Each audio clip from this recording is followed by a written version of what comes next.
outcome of putting into practice a few effective facilitation techniques, we're going to talk about 3 particular points. The first one is ask open-ended questions. The next is to be enthusiastic, and lastly, address any of the group dynamics. Let's start with the open-ended questions. What is an open-ended question? Andrea? I would say it's questions that do not have a yes or no answer. Right on. So questions that do not have a yes or no answer. And that is particularly important because an open-ended question allows for us to kind of use this visual term. It's called the funnel, right? You've seen a funnel before, right? Because it's not a yes or no answer. It's an open answer. And folks are going to, as adult learners do, they're going to think about what your topic is and bring it back to some previous experiences or things that they've already learned, and they're going to relate to it. And they're going to have a lot to say about the topic. Therefore, when you want to be fully engaging and really facilitate a discussion, open-ended questions are really important. So what might you think as you begin to open and engage conversation, but of course you can't stay in that space for long because you have things to cover during your training. How do you begin to bring the group to a point where you can close it and move on to the next point? I think you should start to ask close-ended questions. Excellent. And so close-ended questions are really important. Why?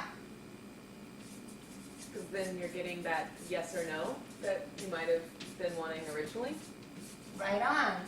So you get the yes or no answer, and that brings everything to a close. And it's really important for you as a trainer, as you prepare, and we talked about this in the first part series, is prepare, prepare, prepare, because preparation equals progress, and it builds confidence. And one of the things that's really important is, as a trainer, you want to exude this level of confidence and enthusiasm for your topic, a real passion. And when you do that, it's really contagious, as you can see. Lastly, in terms of effective facilitation techniques, let's talk about what we all dread as a trainer, those challenging moments. There are real challenging moments when you as a trainer are dealing with things that are happening. So let's do a couple of case scenarios. Here's one. How many of you have been in a position where you've been presenting or even training and there is some disruption? Let's kind of like role play a little bit. So there's some disruption, and in this case, we can see that there is some conversation happening while I'm instructing or training. And so what do you do about that? There's a really subtle way of taking care of that. And as you can see, I'm moving towards an example of that at this moment. As you can see, when I moved towards the participants that were disrupting the class, if you will, by some side chatter, soon enough, they closed their conversation because, of course, the person with authority was beside them. Anyway, you get the point. There are many different types of tips that you can use and techniques that you can use for addressing group dynamics. That is just one really subtle one. One I like in particular because it doesn't call out the folks. A case scenario that I want to pose is, what do you do when the room is really silent? And so let's say you ask a question like, what's on your mind for today in terms of what you've been learning regarding effective facilitation skills, folks? What's one thing that you've learned today that you want to take back? Ooh, so that's really awkward.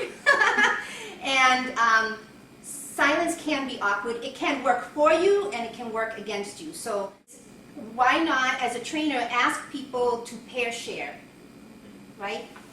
Just turn to your partner beside you, have that dialogue, share what you're thinking, what was your aha moment during the session today, and let the room just pick up some energy. Really important. And it's really easy for the trainer to do that because once they stopped sharing, then you can come back and say, who wants to share some of their highlights from their discussion? And somebody will. So those folks are just a few things that you can do to increase your effectiveness as a facilitator. We hope that this has served you well. And we really thank you for joining us today.